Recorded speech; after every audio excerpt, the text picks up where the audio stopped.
If only I had known this sooner. You just need to mix Vaseline with lemon, and you'll be shocked by the result. It's super easy, and I promise you, it's going to be a game changer. So, let's get started. Grab your Vaseline. Any type will do. Just a teaspoon of it is enough. Now, we're not stopping there because the magic happens when you add lemon. Go ahead and slice half a lemon. Squeeze about half a tablespoon of fresh lemon juice. That's right, we're making something amazing here. People all over the world are trying this from their homes. Stick with me, and you'll see why. What country are you watching from? Drop it below, and I'll give you a special shout-out in my next video. Today's shout-out goes to Jeff from Georgia. Next, we're going to set up a steam bath. It's super simple. Get 2 bowls, 1 large and 1 small. Pour some boiling water into the larger bowl, then place the smaller bowl with the Vaseline into it.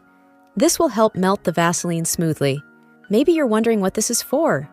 Once it's mixed, set it aside and cleanse your face. Remove any makeup, wipe your face clean, and pat it dry. Apply a thin layer of this Vaseline lemon mix. If you want to look 10 years younger, this Vaseline and lemon mask works wonders to smooth, hydrate, and rejuvenate your skin. Use it twice a week. Leave it on for 10 minutes, rinse off with water, and pat your face dry. You'll see a glow and youthfulness that'll make you feel like you've turned back the clock. If you want to know the easiest method to thread a needle using just a plastic cap, you can't miss this next video. Click here.